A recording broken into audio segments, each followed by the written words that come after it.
Y en esta oportunidad les invito a abrir sus Biblias. ¿Trajo su Biblia de papel? ¿Sí? ¿O tiene su celular? Así que le invito en esta hora a ir al Evangelio de Juan, capítulo 3, versículos del 1 al 7. Nuevo Testamento. ¿Cuántos libros tiene el Nuevo Testamento?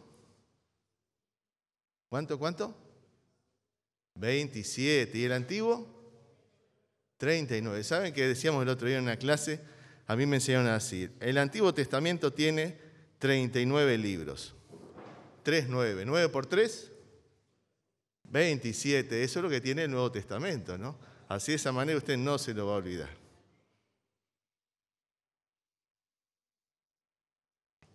Muy bien. Dice el texto bíblico, Evangelio de Juan, capítulo 3, del 1 al 7. Entre los fariseos había un hombre que entre los judíos era muy importante. Se llamaba Nicodemo. Este vino de noche a ver a Jesús y le dijo, Rabí, sabemos que has venido de parte de Dios como maestro, porque nadie podría hacer estas señales que tú haces si Dios no estuviera con él. Jesús le respondió, de cierto te digo, que el que no nace de nuevo no puede ver el reino de Dios. Nicodemo le dijo, ¿y cómo puede un hombre nacer siendo ya viejo? ¿Acaso puede entrar en el vientre de su madre y volver a nacer? Jesús le respondió, de cierto te digo, que el que no nace de agua y del Espíritu no puede entrar en el reino de Dios. Lo que nace de la carne, carne es, y lo que nace del Espíritu, Espíritu es. No te maravilles de que te dije que es necesario que ustedes nazcan de nuevo. Hasta allí la lectura bíblica. En estos domingos anteriores nos detuvimos en el pasaje de 2 de Pedro, donde hablamos cómo nos encontrará el Señor cuando vuelva, cuando llegue en ese tiempo tan esperado. Pedro animó a aquella generación y nos anima a nosotros hoy a no perder de vista que el Señor regresará muy pronto a buscar a su pueblo.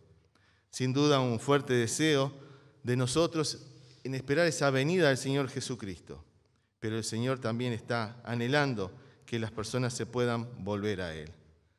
Sabemos bien que no alcanza solo con venir a la iglesia. Las personas deben abrir su corazón y tener un encuentro personal con el Señor Jesucristo. Debe suceder como Jesús le decía a Nicodemo, aquel hombre religioso que llegó a la noche posiblemente para no ser visto por la sociedad y fue con una pregunta a Jesús. ¿Cómo podría encontrar el reino de los cielos? Y Jesús le dijo que debía nacer de nuevo, que no alcanza solo con lo intelectual. No alcanza a saber que la Biblia tiene 27 libros en el Nuevo Testamento, 39 o 66 en total. Es necesario nacer de nuevo. Aquel hombre era un maestro de la ley judía, del Antiguo Testamento y de las leyes judías. Pero él aún se preguntaba cómo podía llegar en esa relación personal con el Señor Jesucristo. Por eso no alcanza solo con venir a la iglesia, tener nuestras Biblias en papel o en el celular o en su tablet, o cantar o participar de alguna reunión como la que estamos teniendo hoy.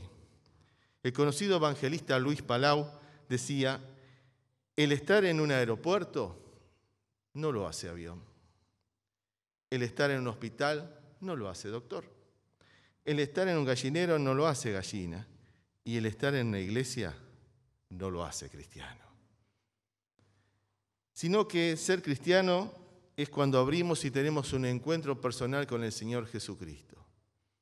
No es mágico que usted ande con su Biblia como un Rexona y no estoy haciendo ninguna publicidad, pero no hay nada mágico que usted ande con su Biblia debajo de su brazo, su celular. Eso no lo hace cristiano. Porque si no, yo me pondría una túnica blanca, hago un aparatito, una virome, llenaría unas boletas, podría ser dentista, podría ser doctor, medicina general. La relación del cristiano con el Señor Jesucristo es un encuentro personal, donde encontramos paz, perdón, amor, seguridad, esperanza y sentido para nuestras vidas. Y hoy nos debemos preguntar, ¿realmente nuestros seres queridos, o quizás yo mismo, he tenido un encuentro personal con el Señor Jesucristo? Las personas que nos rodean, nuestros hijos, tíos, primos, padres, han tenido un encuentro personal con el Señor Jesucristo, y de esto lo hemos conversado estos últimos domingos. Tenemos que preocuparnos por ese momento tan especial que es la conversión en nuestros seres queridos. Si realmente nuestros hijos han nacido de nuevo, Dios está interesado en su salvación junto a nosotros. Y Dios más. Está interesado por sus nietos, amigos, familiares, seres queridos. Y esto lo hemos conversado estos 2 domingos anteriores. Quizás Dios no solamente quiere que sus seres queridos se conviertan, sino que sean útiles a la obra de Dios y vaya a saber qué propósito Dios puede lograr por medio de ellos. Como padres, no solo nos debemos preocupar por nuestros hijos y seres queridos, dónde estudiarán, con quién se casarán, si le irá bien en la vida, si podrán comprar una casa, si tendrán una moto, una bicicleta, un auto, sino que tenemos que estar preocupados también por su vida espiritual. ¿Dónde pasarán la eternidad? ¿Verdad que la eternidad, al lado de esas cosas materiales que pueden alcanzar nuestros hijos, va mucho más allá? La eternidad, ¿dónde pasarán nuestros seres queridos? Tenemos que tomarnos ese tiempo y pensar dónde pasará la eternidad nuestros hijos, nuestros seres queridos. Como padres, como madres, como primos, como hijos, ¿dónde pasará la eternidad nuestros seres queridos? La historia nos cuenta que Susana se preocupaba por este tema muy a menudo por sus hijos. Y cada tanto le preguntaba a sus hijos si habían tenido un encuentro personal con Cristo. Susana se preocupaba por sus hijos. Susana les decía muy a menudo a sus hijos, y en cierta ocasión le dijo a uno de sus hijos, el número 15, porque tuvo 19 hijos. ¡Qué producción! 19 hijos. Pero Susana se preocupaba en preguntarles a cada uno de ellos, ¿has conocido a Cristo? ¿Realmente Cristo vive en tu corazón? Y una vez le dijo al hijo número 15, imagínense, en un apartamento monoambiente con 15 hijos. ¿Cómo te ves, Rafael o Daisy? 19 hijos. Le dijo una vez al hijo número 15, te ruego encarecidamente que hagas un examen riguroso de tu conciencia a fin de saber si tienes una experiencia bien fundada de la salvación y de descubrir si posees o no la fe y el arrepentimiento, que son fundamentales, como condiciones indispensables por nuestra parte para concretar un encuentro con Dios. Te ruego encarecidamente que hagas un examen riguroso de tu conciencia, le dijo a su hijo número 15. Presta atención si realmente has nacido de nuevo. Había preocupación en la vida de Susana, de saber con certeza si sus hijos conocían plenamente al Señor Jesucristo. Y sin duda esta preocupación también debería ser la nuestra. Ella le preguntaba a cada uno de sus hijos si realmente conocían al Señor Jesucristo. Sin duda que esa preocupación debería estar en nosotros también, por nuestros seres queridos, nuestros hijos, nuestros nietos. Piensen un segundo en ellos. ¿Realmente han encontrado al Señor Jesucristo? ¿Cuánto he estado orando esta última semana por ellos? Susana y Samuel fueron padres de estos 19 hijos, pero uno de esos hijos, el número 15, fue aquel hombre que dijo un día, el mundo es mi parroquia, el conocido Juan Wesley, aquel hombre que predicó, evangelizó e hizo una revolución en aquellos días. Ese era el número 15 de Susana, el hijo de Susana y de Samuel. Una madre que ora por sus hijos y se preocupa por la eternidad. ¿Dónde pasará mi hijo la eternidad? Juan Wesley veía al mundo como un lugar donde se debía predicar el evangelio. Él fue uno de esos hombres que se hicieron grandes en las manos de Dios. En él se cumplió la palabra que Dios dice, Dios se perfecciona en la debilidad. Dios utilizó a aquel joven, aquel hombre llamado Juan Wesley, aquel niño que su madre se preocupaba si realmente había conocido a Cristo. Aquel hombre fue utilizado por las manos de Dios. Y hoy, 17 de septiembre, hace 320 años y 3 meses del nacimiento de aquel predicador que ayudó a su país en las manos de Dios a ver que las personas llegaran al Evangelio y tener una revolución espiritual en la sociedad. Dios lo utilizó a Juan Wesley y a su hermano y a otros evangelistas en aquellos días, hace 300 y tantos largos años atrás, y trajo esperanza, salvación, cuidado integral, educación, paz a Inglaterra, Europa y también América. Él sí entendió, luego de un proceso, el gran amor y la misericordia de Dios por el mundo y la humanidad. Cuando uno revisa la vida de este hombre, ve que Dios lo usó a él, a su vida, a su familia, a todos, para llevar el Evangelio a multitudes. Era un hombre llamado por Dios para realizar una gran tarea relacionada con su país, su sociedad y su familia. A él le tocó traer la renovación y el avivamiento a Inglaterra. Y no hablemos cómo está hoy ese país, y Viviana nos podría decir algo. Un país que había perdido la esperanza en aquellos días, que había perdido la fe, que se había vuelto simplemente religioso. Y una iglesia que había perdido el entusiasmo, la espiritualidad y habían dejado la Biblia del lado. Habían perdido la vida espiritual. Dios usó a Wesley en aquellos días para llevar a las personas a un encuentro personal con Cristo. Las motivó, las animó, las hizo volver a la palabra de Dios y estudiar la Biblia cada día. Y las personas fueron renovadas en lo profundo de su ser. Renovaron su esperanza en el Señor Jesucristo, volvieron a abrir sus Biblias y entendieron claramente el propósito de Dios para ellas. La predicación del Evangelio llevó a multitudes a los pies de Cristo. ¿Y los resultados? Dejaron los malos hábitos, dejaron el alcohol, las tabernas. En las tabernas, una persona un día llegó a una iglesia en todo este avivamiento que pasa en Inglaterra y alguien estaba en la iglesia viendo lo que estaba pasando y dijo, no, yo no quiero ver esto. Salió de la taberna, salió de la iglesia y se fue a la taberna. Sírvame algo, dijo el cantinero. Y el cantinero lo miró llorando y dice, no sé dónde voy a pasar la eternidad. Y estos están como en la iglesia. Salió de la taberna, historia real, y se fue al prostíbulo. Y cuando llegó, las mujeres estaban llorando diciendo, no sé quién me va a perdonar. Creo que solamente en Dios hay esperanza. Y el hombre salió y dijo, están todos locos en esta sociedad. Años después se arrepiente y vuelve a la iglesia.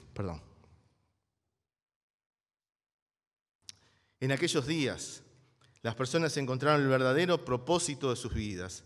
Ayudaron a sacar a los niños de la calle. También se frenó una guerra civil.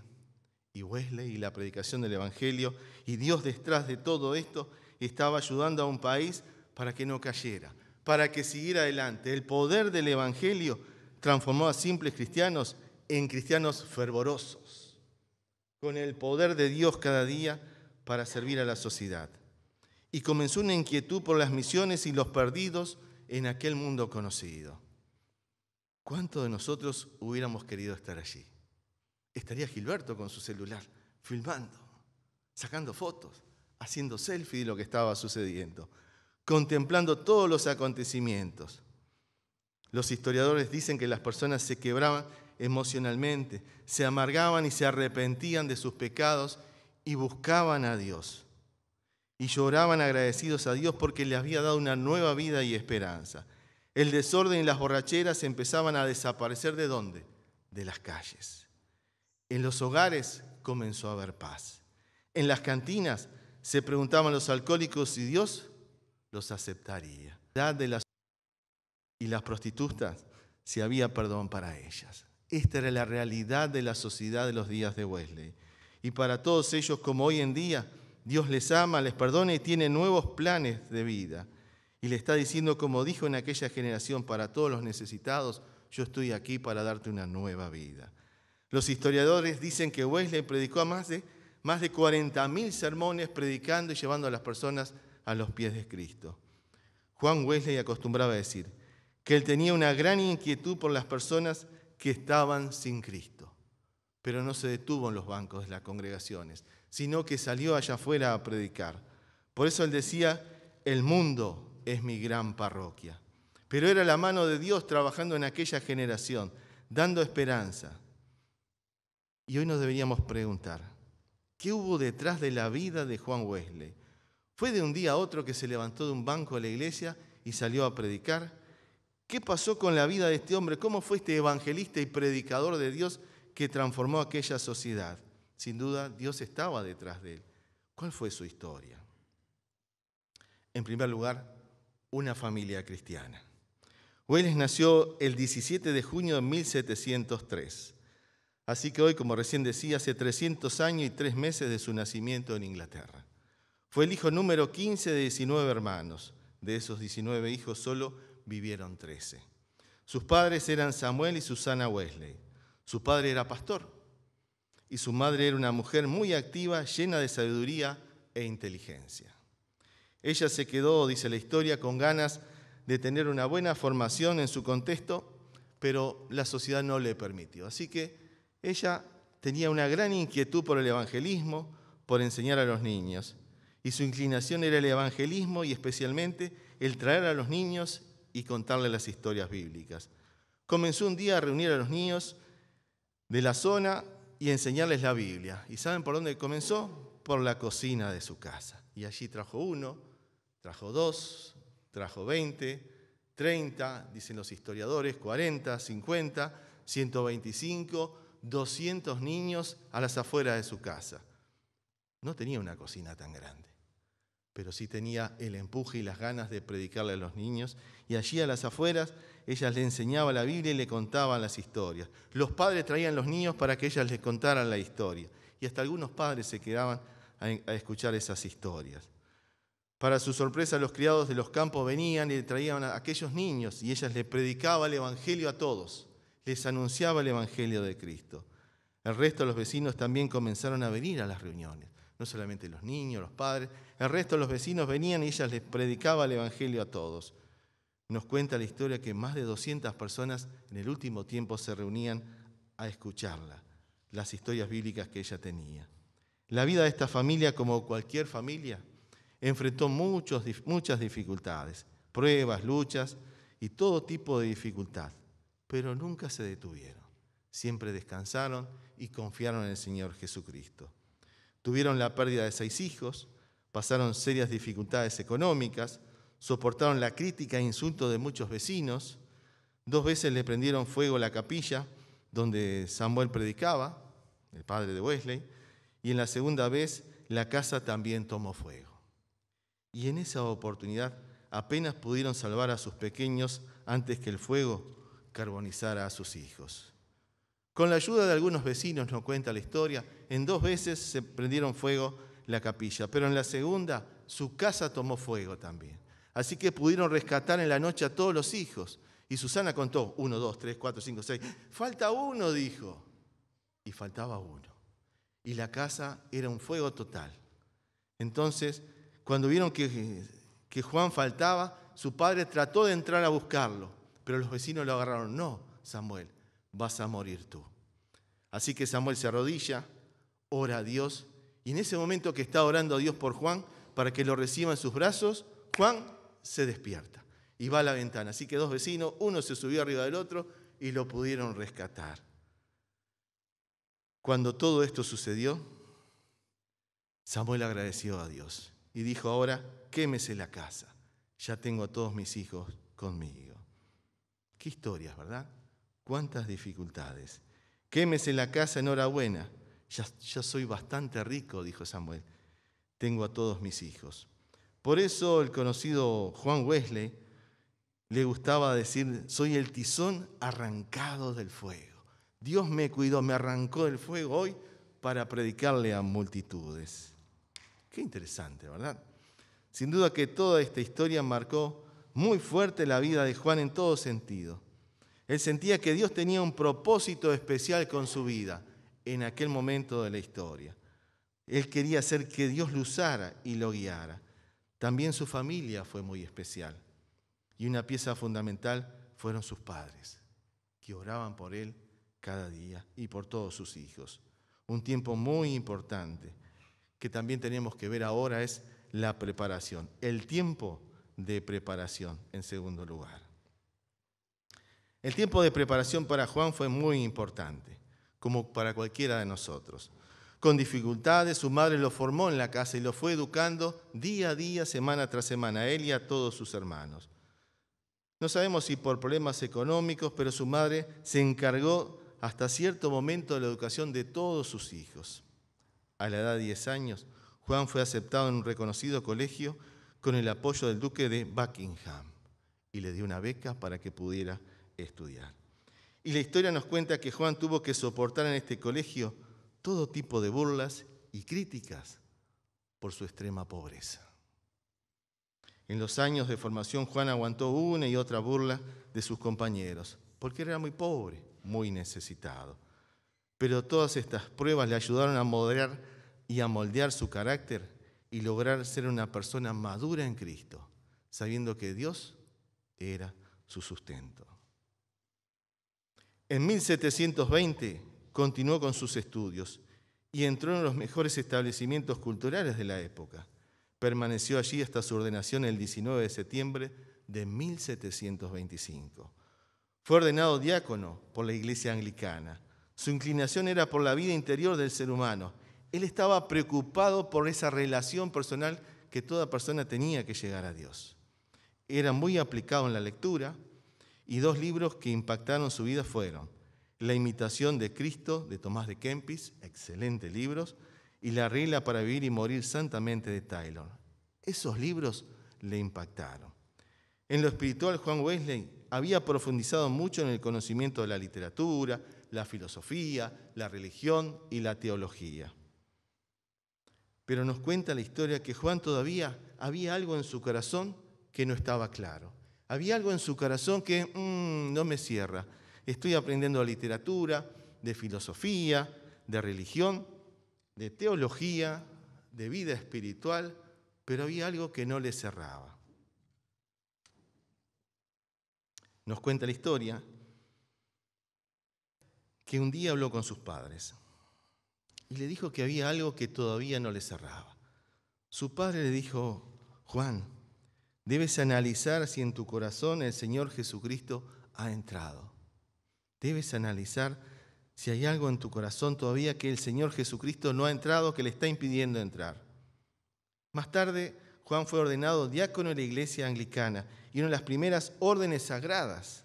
También recibió nuevas distinciones académicas y se le reconoció como un escritor de excelente gusto. 3 meses después recibió su título de maestro de artes, después de 3 tesis en latín. Pero aún había una inquietud en su corazón. Ahora, con todos estos títulos, diríamos, ya está pronto. Cerramos la historia de Juan Wesley, decimos que predicó y cerramos y vamos acá. No, la historia no estaba cerrando. Recién estaba comenzando. Todos estos conocimientos no llenaron el corazón de Juan. Juan decía, aún me falta algo. Por medio de cartas va, carta viene con sus padres, seguía pensando y hablando con sus padres que algo no estaba bien en su ser. Y el padre dice, Juan, ¿no deberías abrazar semejante responsabilidad o semejante carrera como los hijos de Elí por un pedazo de pan que comer, sino para glorificar a Dios y ser útil a los hombres? Juan, busca a Dios, abre tu corazón. ¿Realmente has nacido de nuevo? Era la pregunta de Samuel y Susana, como quizás le deberíamos hacer a nuestros hijos hoy. Sus padres comenzaron a orar, a preocuparse por su hijo más con fervor, si realmente Juan había tenido un encuentro personal con el Señor Jesucristo. Su madre le decía en una y otra carta a Juan, ¿has encontrado al Señor Jesucristo? Te ruego encarecidamente que hagas un examen riguroso, como leíamos hoy. Había una preocupación por aquella madre si realmente Juan había encontrado a Cristo. Tercer punto, su encuentro con Cristo. Aquellas palabras de sus padres empezaron a trabajar en su vida. Qué lección esta, ¿verdad?, para nosotros, los que somos padres hoy en día. Debemos estar atentos si nuestros seres queridos, amigos, familiares, han tenido un encuentro personal con Cristo. Pero sus padres, los padres de Juan, seguían cada día orando y preocupados por él. Trataban de guiarlos a los pies de Cristo. La inquietud de Juan lo llevó a un grupo de estudiantes a reunirse y a estudiar la Biblia y a orar todas las semanas. Eran 15 jóvenes que se formaron y formaron así el Club de los Santos, con el tiempo le fue colocado el nombre de los metodistas. Ellos se juntaban a orar, se juntaban a buscar a Dios y le pusieron el grupo de los santos, más tarde el grupo de los metodistas. Dedicaban buena parte de su vida para estudiar la Biblia, orar, examinarse a sí mismos y preocuparse por la gente, los enfermos y los necesitados y los que estaban presos.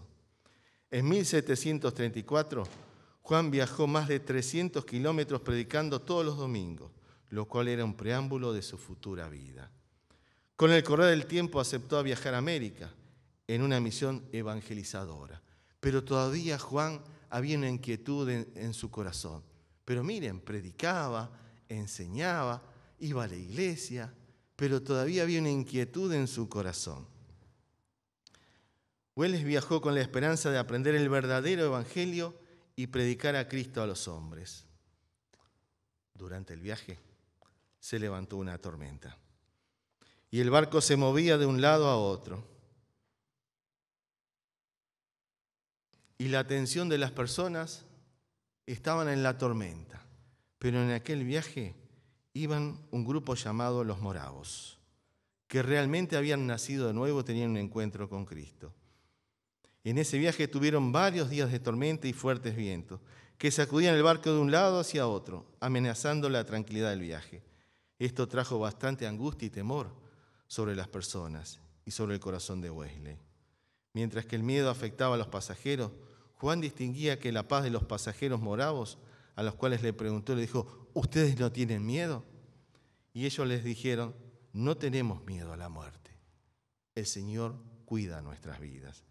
Y esto le llamó la atención a Juan, poderosamente. La atención de que estas personas no tuvieran miedo y que tuvieran este tipo de fe tan grande y una gran devoción y sencillez de corazón. Los moravos eran personas muy especiales, comprometidos con la causa de Cristo, pero sobre todo habían nacido de nuevo. ¿Sabía usted que los moravos en 1727 comenzaron una vigilia de oración que continuó sin interrupción durante una semana? ¿3 semanas? No, duró 100 años. Y a 65 años de esto, de haber comenzado esta vigilia, el 50% de los moravos salieron a las misiones. El día que enviaron su primer misionero, y atención el grupo de adoración, cantaron 300 himnos. ¿Qué les parece? ¿Cantamos 300 himnos?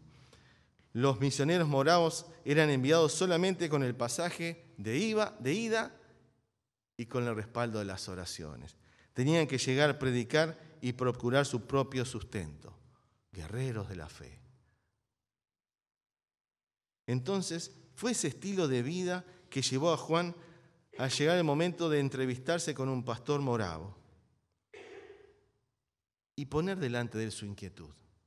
Me formé, tengo títulos, me congrego, pero hay algo acá que no cierra. Hermano mío, le dijo el pastor moravo. Hermano mío, ante todo, debo hacerte 1 o 2 preguntas. ¿Tenés en tu vida el testimonio de Dios? ¿Da testimonio al Espíritu de Dios a tu espíritu de que sois hijos de Dios? Lo enfrentó. Wesley le dijo: bueno, yo sé que Jesucristo es el Salvador del mundo, le dijo Wesley, cuenta la historia. Pero el pastor volvió a insistir: ¿sabes que Él te salvó a ti? ¿Que murió por ti? Y todas estas palabras quedaron resonando en la mente de Juan Wesley, tanto que escribió en su diario personal que algo le estaba faltando y que sabía que estaba a punto de encontrarlo. Lo religioso no llenaba su vida, algo le estaba faltando. Después de servir en América, volvió con su hermano Carlos a Inglaterra y fueron y buscaron nuevamente a los moravos, y es allí donde encontraron el Evangelio de Cristo. Las dudas de su corazón fueron resueltas. Tenía que abrir su corazón y creer en el Señor Jesucristo. Y fue en un culto. Con muy pocas ganas, él llegó al culto. Y la verdad que cuenta la historia en su libro que no tenía ganas de ir. Pero ese día escuchó un mensaje. En ese día daría finalizado aquella búsqueda espiritual que tanto anhelaba su corazón. La meditación que escuchó fue sobre Lutero y la epístola a los Romanos por Pablo, donde se menciona el cambio que tiene que tener toda persona en el encuentro del Señor Jesucristo. Fue suficiente para llevar a Juan a los pies de Cristo, al reino de los cielos. Ahora vivía en su corazón que el estudio de la teología y todo lo religioso que había vivido no le había llenado. Ahora pensemos, la formación de su hogar, el haber sido rescatado de en medio de las llamas, su inclinación a la vida interior de las personas, su formación, y ahora conoce a Cristo y transforma su vida. Y allí comienza una nueva etapa en la vida de Juan, los comienzos de una nueva misión. Desde su conversión, Juan se mantuvo en la iglesia tradicional donde se formó y preparó. Pero ahora Juan había nacido de nuevo. Con el correr del tiempo, comenzó a predicar haciendo énfasis en la salvación por medio de la fe, sin rituales, solamente salvos por gracia, diciendo que Cristo es el único y suficiente Salvador, sin irme de rodillas, sin pagar votos, solamente creyendo en el Señor Jesucristo como Salvador. Esto comenzó a traerle ciertos problemas en la sociedad, discordias con sus viejos hermanos en la fe y sus colegas. Juan tenía varias invitaciones para predicar, pero ahora que predicaba solamente la fe en el Señor Jesucristo, muchos le dijeron, ya no podés venir a predicar. Pero decía, el Señor Jesucristo es el Señor y Salvador, es el único camino, somos salvos por gracia. Juan, chao. Y así le fueron cerrando puertas en lugares de predicación. Esto le trajo mucho dolor a Juan, dolor en su vida personal, y empezaron a tratarlo de hereje. Lo desalojaron de la iglesia, lo sacaron, lo criticaban, los púlpitos le eran negados. Y comenzó un serio problema de angustia en su vida.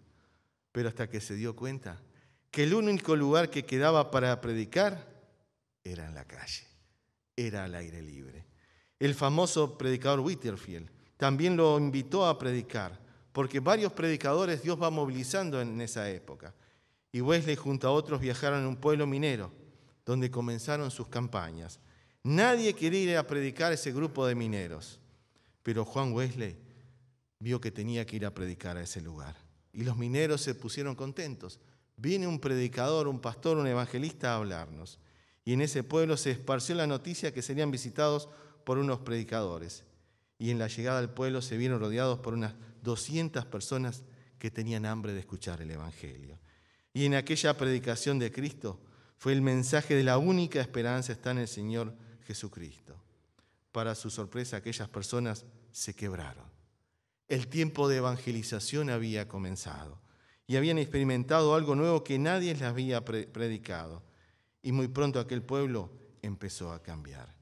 Empezó a haber paz en la vida de las personas, comenzó la paz en los hogares, menos borrachos en aquel pueblo, las canciones ordinarias y sin sentido se dejaron de cantar y ahora se cantaban canciones para alabanza y gloria a Dios. Wesley extendió en ese pueblo también y allí comenzó una escuela para enseñar a los niños, para enseñarle la Biblia a los niños. Wesley extendió su actividad pastoral y evangelística a diversos pueblos y ciudades cercanas. Y el efecto era similar en todos esos lugares. Llegó a Londres donde 20.000 personas lo escucharon. Hombres, mujeres, niños, hombres de mala fama, personas de poca educación, personas distinguidas, sabios e ignorantes. Todos fueron a escuchar a Wesley, todos escuchando el mensaje del Evangelio. Muchas veces mientras predicaba aparecían personas a criticar e interrumpir, porque ahora comienza todo un desafío en la predicación del Evangelio, pero también comenzaron a haber dificultades. Personas se detenían frente a Juan y empezaban a criticarlo. Muchas veces predicaba y las personas interrumpían su mensaje y trataban de que Wesley callara ese mensaje poderoso del Evangelio. Pero de igual manera algunos recitaban y comenzaban a abrir sus Biblias y empezaban a buscar a Dios. Pero Wesley nunca se detuvo. Era un hombre perseverante, constante y con empuje. Y con un gran anhelo de que las personas escucharan el poder del Evangelio. Los números sobrepasaban en gran manera. Las personas venían a los pies de Cristo, unas, cientos y miles. Las personas venían sedientas buscando a Dios, buscando esa verdadera paz.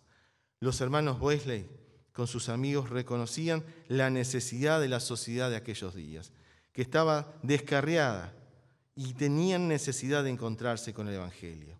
Qué ejemplo para nosotros hoy, ¿verdad? Qué ejemplo estos hermanos movidos por el poder de Dios.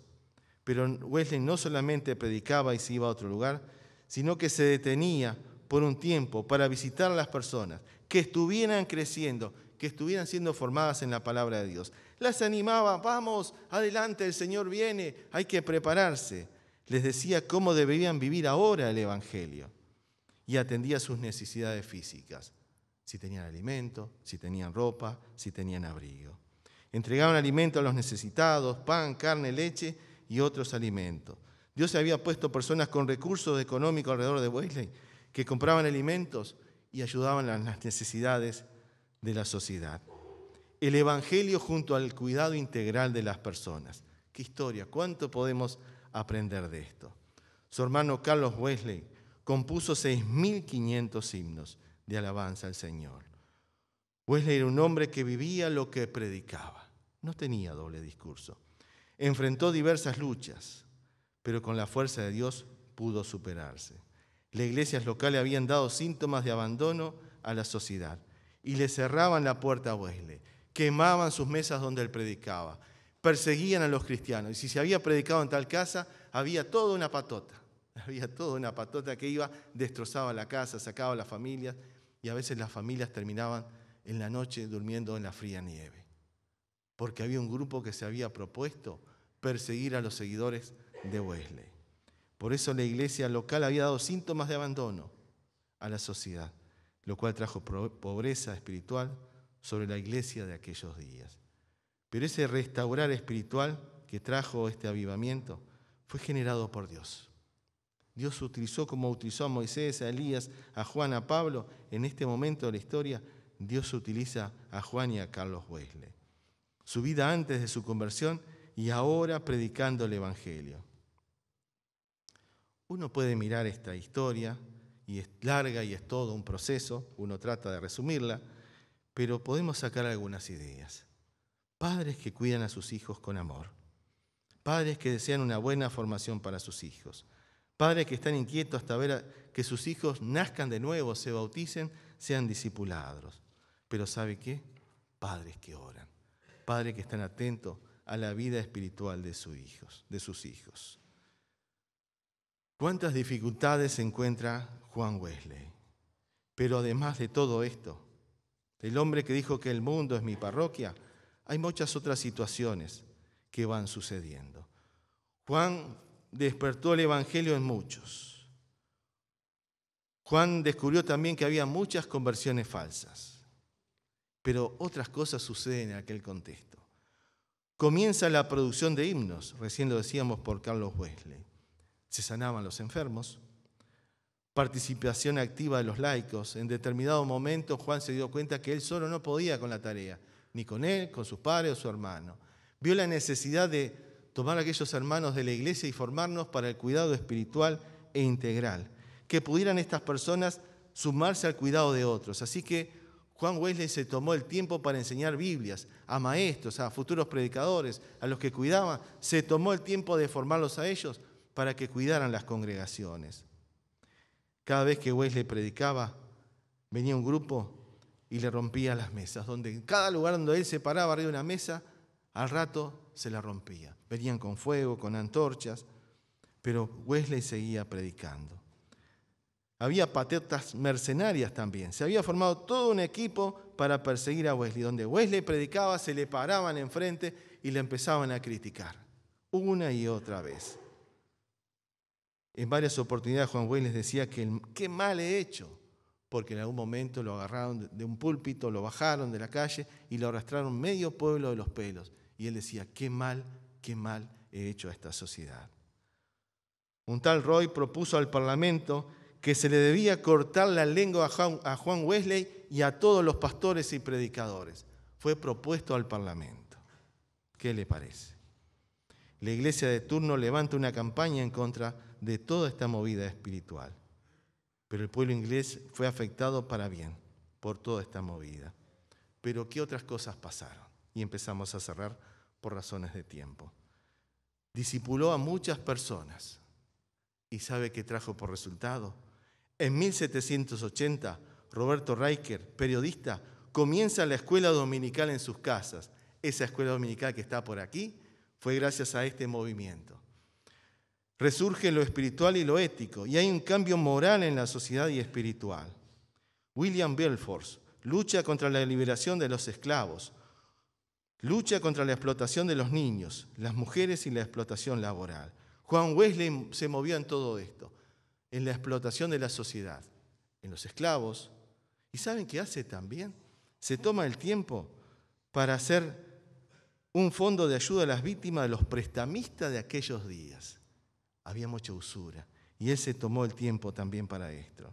En ese momento también sabe que surge las sociedades bíblicas. Y también surge la sociedad bíblica británica y extranjera, conocida como las sociedades bíblicas. Y también se forma la sociedad de misiones bautistas.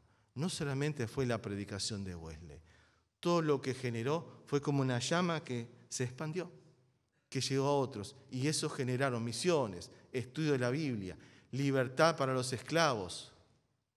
También se trabaja en el tema de las personas trabajaban 12 horas y también se generó una ley para bajarles el horario de trabajo, para lograr un equilibrio. No solamente se predicó el Evangelio, también hubo una reforma social generada por el Evangelio. Y nosotros hoy miramos el pasado y nos hace bien mirar estas historias. Nos ayuda a pensar y a reflexionar. Aprendemos de los errores de nuestros antepasados, de nuestros propios errores, y aprendemos también de estos grandes hombres que el Señor usó en la historia, que llevaron a las multitudes a los pies de Cristo en Inglaterra, Europa y América por medio de grandes avivamientos. ¿Cómo comenzó?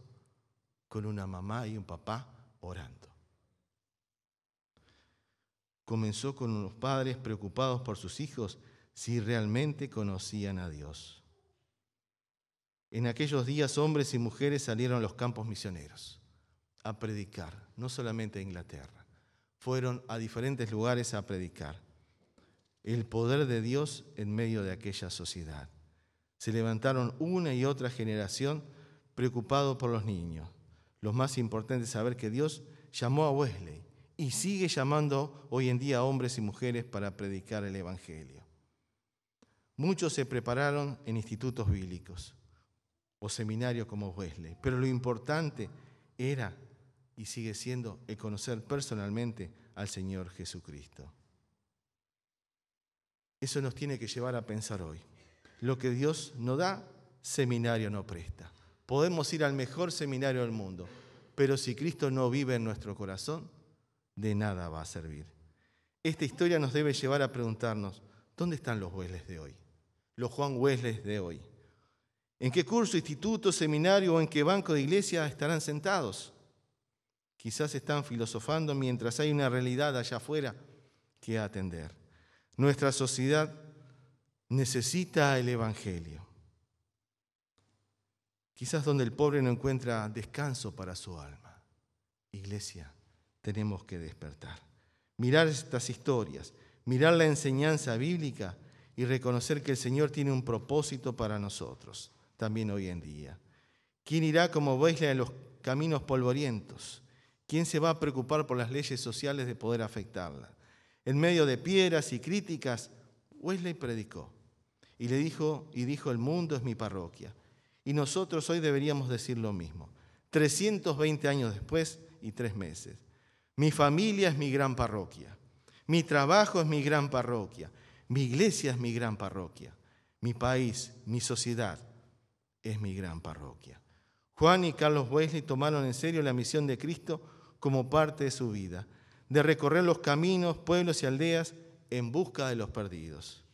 Dios quiere que hoy usted y yo podamos sumarnos también a la obra del Señor como congregación, como familias, y recordar que todo esto comenzó con una persona que ora por su hijo, por sus seres queridos.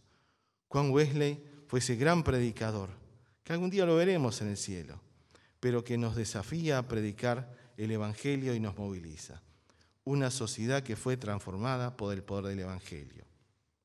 Una sociedad que fue movilizada por un hombre que fue puesto en las manos de Dios y trajo esperanza y seguridad. Me quedé sorprendido ayer, antes de salir a caminar, puse en una de estas cadenas de informativo y un entendido en la sociedad latinoamericana dijo, bueno, la democracia no ha dado una respuesta a los pueblos latinos. La sociedad no encuentra un verdadero propósito. No hay esperanza para nuestros pueblos latinos. Ni gobiernos de izquierda, ni derecha, nada está dando una respuesta. No hemos logrado dar una respuesta. Y me quedé sorprendido. Dije, Wesley, qué bien que anduvo la cosa. Hermanos, que en este tiempo que estamos viviendo, no descuidemos el orar por nuestros seres queridos, porque no sabemos en qué Dios los puede llevar o los puede utilizar.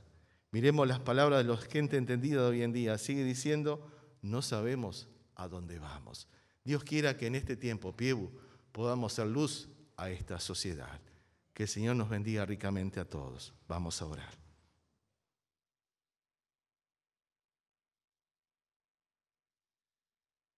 Amado Señor, te damos gracias por la historia de tu pueblo, Señor, que hoy nos anima, nos moviliza.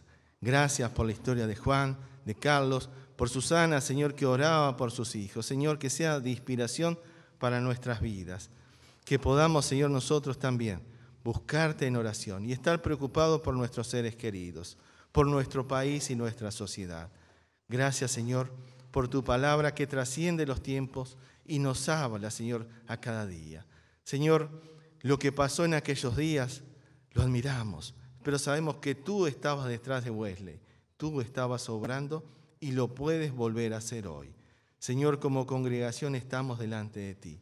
Y como aquel grupo que había formado Juan, hoy nos detenemos a orar, a abrir nuestras Biblias y a vivir en santidad, para que también tú nos puedas usar a cada uno de nosotros para bendecir a esta generación que estamos viviendo. Señor, hoy nos comprometemos, nos ponemos delante de ti, a abrir tu palabra nuevamente cada día, a buscarte en oración, a dejar aquellas cosas que no ayudan en nuestro crecimiento espiritual. Y, Señor, poder ser de bendición.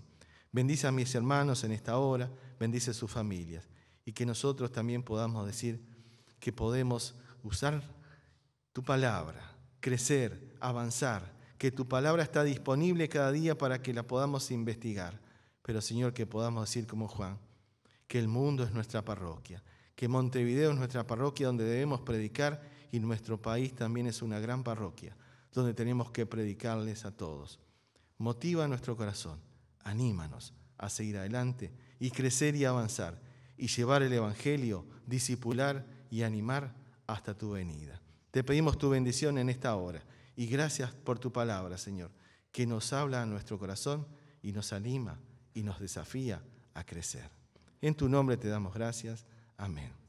Que el Señor les bendiga ricamente.